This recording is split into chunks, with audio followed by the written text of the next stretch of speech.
There you go. Well, hey, for those of you who still need help with the turkey, we have a fabulous chef in here to walk us through it. She is Shannon Feltus, and she'll be serving turkey to a couple dozen guests through her Feastly dinner happening on Thanksgiving Day. So we thought we'd have her in.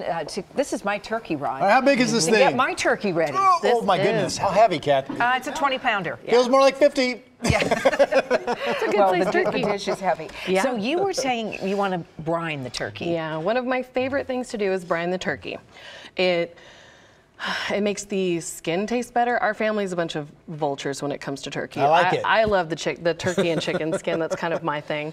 I like a nice crisp skin on it, and I like a good flavorful, moist bird. So this actually does both of those things. And she has the plastic bag like your mom you talked about. Wow. Okay. You don't bake it in it, you just brine it in it. Right. Okay. Yeah. But that's what your mom did. Thank you, Kathy, for giving me a shout out. Mom style. Well, the nice thing is this will also fit in your refrigerator. Yeah. So however you were storing your turkey to thaw it out, you put it right back where it was in this bag with this brine. Is it too late? If I do a brine do this it right afternoon, now. I can still have it ready to Better go. not, because Absolutely. I'm serving this tomorrow. No, the Okay, great thing all right. is a brine, you could leave it for 12 to 24 hours. All it does is impart more flavor. Concerns over being too salty. Sometimes brines will, I think it makes them too salty. It's the ratio too, and I will post the recipe for my favorite specific brine on Urban Farm Foods Facebook page.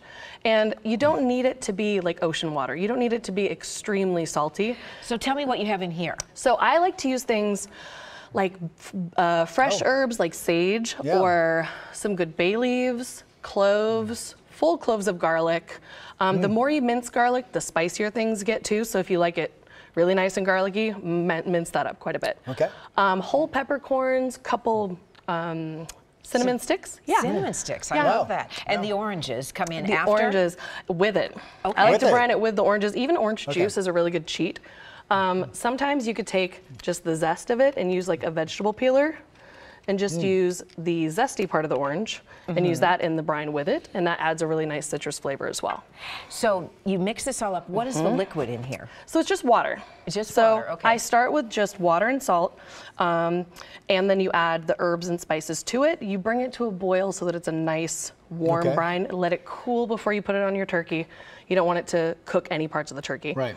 And then I add wine to mine. Oh, so that's my other my family's cheat. going to like that. Right.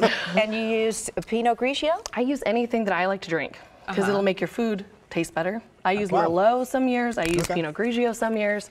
I brought a nice white just in case. And you dump your brine onto the turkey with the wine and put it in the refrigerator and let it sit for How much wine? overnight. You can use the whole bottle. Really? You're good, Kathy. Really? Well, I'd like to save some. Now, you mentioned I it will helps. say a glass or two doesn't make it into there, but that's just The me brine too. helps the turkey brown and get beautiful. And does it also actually help tenderize it as well? Is that right? It breaks down a little bit of the tissue, so you have a little bit. It buffers against a tough turkey, and it buffers against a dry turkey, and dry also equals tough. So Sure, it's kind of moist and tender, kind of go hand in hand like that. Is this ready to pour on? It totally is. I would say when you do your brine, make sure you give it a really good stir before you put it in there, so that everything kind of blends together. If the salt isn't completely dissolved, that's okay too. How much all salt work. did you add to this mixture? I'll put the ratios because it gets a little tricky based on the size of your bird and the size of your container. So I'll put the ratios on the recipe. And the wine portion and the water portion, it doesn't affect the salt ratio at all, so it's fine. Shannon, we're looking here at details on your Feastly Thanksgiving dinner happening tomorrow, 5 to 7. Yep. So this is a meal complete that you don't have to cook anything because you're doing all the work. Absolutely, and it's we have ham, we have turkey, we have tofurkey. We have and where's it vegetarian taking options. place? Feastly, it's off of Hawthorne in inner southeast.